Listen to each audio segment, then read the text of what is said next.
हमको राजी करने के लिए, या ये कहिए कि अपनी इस स्ट्रेटजी में कि हां हम टैक्सेस को कम करने के लिए तैयार हैं, हमने एक टैक्स हटा ही दिया है। वो कौन सा टैक्स हटाया है? वो है गूगल टैक्स। अब आप पूछेंगे क्या गूगल पर कोई टैक्स लगता था क्या? नहीं, असल में दुनिया भर में जो टेक कंपनीज हैं, उन टेक कंपनीज का जो लीडर है एक तरीके का, वो गूगल माना जाता है। उन केसेस में जब बात सर्फिंग से पैसा कमाने की हो, एडवर्टाइजमेंट से पैसा कमाने की हो, तो गूगल के नाम पर और भी जो कंपनीज हैं, चाहे फिर वो फेसबुक है, चाहे वो अमेजॉन है, जो एडवर्टाइजमेंट से बहुत बड़ा पैसा अर्न करती हैं, भारत सरकार उनसे पैसा वसूलती थी टैक्स के रूप में, कि आपने भारत से जितना भी व्यापार किया और भारत से जो आप रेवेन्यू अपने देश में ले जा रहे हैं, उसके ऊपर भी हमें टैक्स देकर जाइए। आपने अगर हमसे पैसा लेकर जा रहे हैं कमा के, तो हमें टैक्स देकर जाइए। और भारत सरकार गूगल की तरह जो और कंपनियां थी, जैसे मेटा थी या फिर अमेजॉन थी, इनसे टैक्स वसूलती थी इक्वलाइजेशन लेवाई के नाम पर। अब ये इक्वलाइजेशन लेवाई क्या है?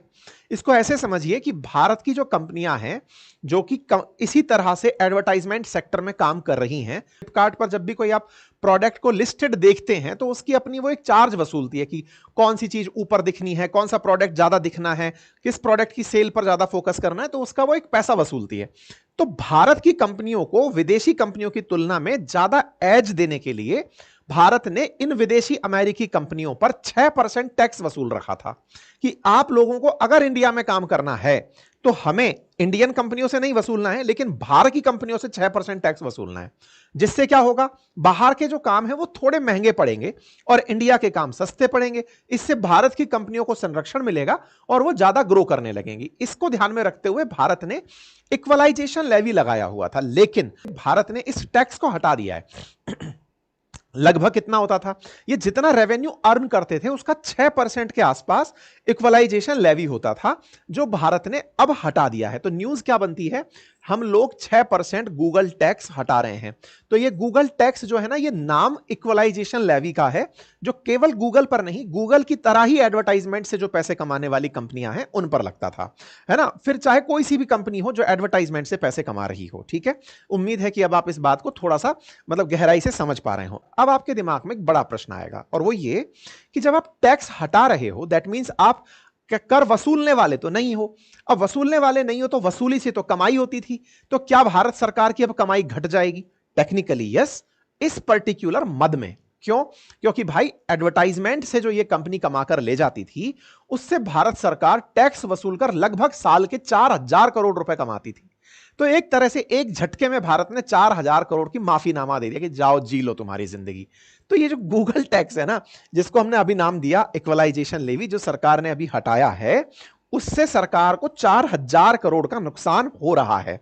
इसको नुकसान किस टर्म में कहा जा रहा है? कि ये राहत दे दी गई है अमेरिकी कंपनियों को। अब इसके फायदे क्या होंगे वो लॉन्ग टर्म में डिस्कस होंगे। क्या इससे नुकसान भी हो सकते हैं? डेफिनेटली, क्योंकि इंडियन कंपनीज को अब कंपटीशन ज्यादा झेलना पड़ेगा। अब ये और सस्ते प्लान्स ले आएंगी, अमेरिकी कंपनीज के प्लान सस्ते पड़ने लगेंगे, और सस्ते पड़ने लगेंगे तो विज्ञापनों की मदद से उनकी कमाई बढ़ जाएगी और भारतीय कंपनियां कॉम्पिटिटिव एडवांटेज संभवतः ना ले पाए। लेकिन हमने ये दाव क्यों खेला? ताकि ट्रंप की आत्मा को खुश किया जाए और उसके साथ वो एडवांटेज ले लिया जाए कि हां भाई तुम हम पर टैक्स कम रखना, ताकि हम तुम्हारे साथ व्यापार को बढ़ाकर उस नंबर से टैक्स कलेक्शन को बढ़ा सकें। ठीक है, तो ये इक्वलाइजेशन लेवी करते हुए हमने ये काम कर दिया है। क्लियर हो गया? तो ये गूगल टैक्स कब शुरू हुआ था? तो असल मायने में इसके बारे में कहा जाता है कि सन 2016 में जब जेटली जी वित्त मंत्री हुआ करते थे, उस समय पर 6% टैक्स का प्रावधान किया गया था। जब ई कॉमर्स कंपनियों पर 2% टैक्स और लगा दिया, 2% टैक्स 2020 में लगा दिया, तो 1% एक तरह से 6% टैक्स पहले लगाया इन कंपनीज पर जो बाहर से हमारे यहां पर काम कर रही हैं, फिर 2% ई कॉमर्स अमेजन जैसी जो कंपनी है इन पर लगा दिया। इस तरह की जब चीजें होने लगी तो भारत के अंदर जो रेवेन्यू कलेक्शन था इन टेक जाइंट्स का, उससे भारत सरकार की कमाई होने लगी। अब जैसे टेक जाइंट्स का फाइनेंशियल ईयर 2024 में कमाई है 60,000 करोड़ की। एडवर्टाइजमेंट रेवेन्यू है ये। एडवर्टाइजमेंट रेवेन्यू को कैसे समझते हैं? इसको ऐसे समझ लीजिए कि आज आपने जैसे अभी आपका ये जो सेशन चल रहा है, संभवतया आपके इस दौरान कुछ एक विज्ञापन आ गए होंगे।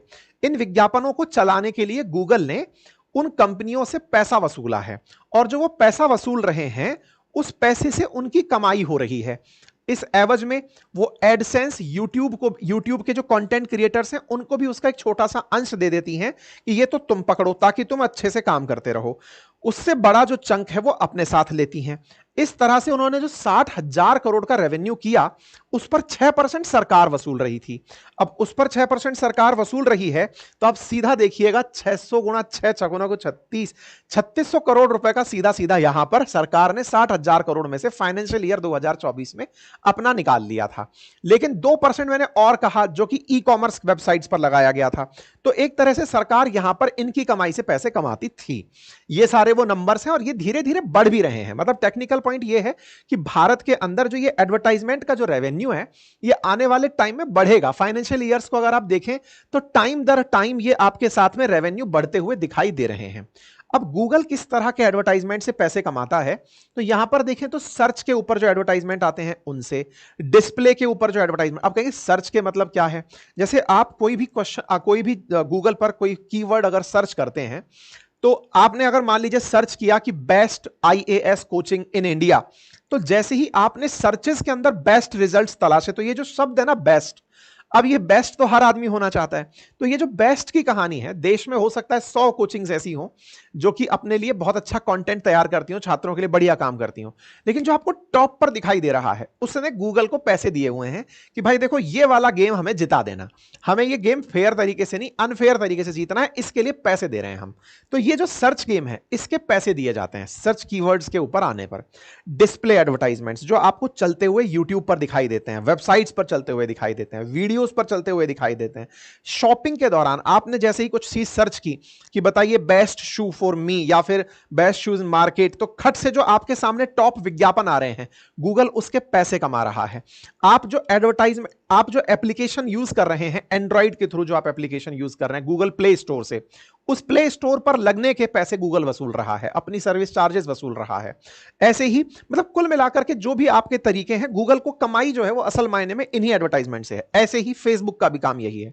फेसबुक और इंस्टाग्राम या फिर इन सब के थ्रू वो व्हाट्सएप की मार्केटिंग जो चल रही है उनसे पैसा कमा रहा है, फेसबुक के एडवर्टाइजमेंट से कमा रहा है, इन सब से फेसबुक ये सब चीजें जो है मेटा पैसे कमाता है। ऐसे ही अमेजन भी एडवर्टाइजमेंट से पैसे कमा रहा है, चाहे स्पॉन्सर्ड प्रोडक्ट के थ्रू, ब्रांड के थ्रू, डिस्प्ले एडवर्टाइज जो अमेजन पर आप देख रहे होते हैं उन सब चीजों के प्लेसमेंट के भी पैसे अमेजन वसूल रहा होता है। क्योंकि अमेजन ने खुद को भी एक तरह का गूगल बना दिया है कि आप यहां पर कोई चीज देखने आ रहे हैं तो आपको ये दिखे मोस्ट रिकमेंडेड, सबसे ज्यादा स्टार रेटिंग, सबसे ज्यादा लोगों ने खरीदा, बेस्ट रिव्यूज, ये सब चीजें जो डली हुई दिखती है जिससे आपके मन में उस प्रोडक्ट को खरीदने का भाव उत्पन्न होता है, वो एडवर्टाइजमेंट के थ्रू वहां पर लाया जाता है। ठीक है, इस एडवर्टाइजमेंट का भारत में जो कंपाउंड एनुअल ग्रोथ रेट है, यानी कि आज अगर 60,000 करोड़ का है तो हो सकता है 15% के हिसाब से ये अगले साल और बढ़ जाए। मतलब आप ऐसे समझिए कि आज 60,000 करोड़ पर हो तो हो सकता है कि आप इसमें 15 5 15 6 90, तो मतलब आप इसको अगली बार 70,000 करोड़ के हिसाब से बढ़ता हुआ देखें तो भारत में जो एडवर्टाइजमेंट की जो ग्रोथ है वो उसी क्रोनोलॉजी में बढ़ती जा रही है।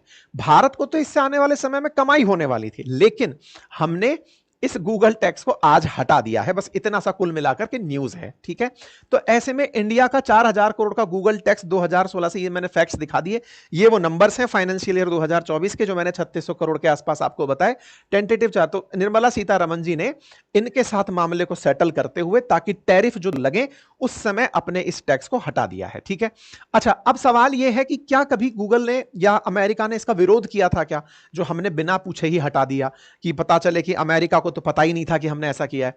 अमेरिका खुद इस लेवल पर लंबी जांच बिठा चुका है। वो कह चुका था 2020 में भी कि यार ये इंडिया में चल क्या रहा है, हमारे ऊपर इतना टैक्स वसूला जा रहा है। तो यूएस ने जब ये काम शुरू किया था उसी समय पर हमने 2% जो था ना ई कॉमर्स वाला, वो तो उसी समय हटा दिया था। 2021 में यूएस ने हमें भी थ्रेट किया था कि हम आप पर भी टैक्स वसूलेंगे, लेकिन हम उस पूरी गणित को 2024 में तो 2% वाला टैक्स हटाए और अब हम वो 6% वाला टैक्स हटा दिए हैं। कुल मिलाकर ट्रंप का जो भारत के लिए प्लान था कि आप मुझसे ज्यादा टैक्स ना वसूलें, भारत सरकार पहले से ही तैयार हो गई है कि हां भाई नहीं वसूल रहे। फिलहाल के लिए इतना ही।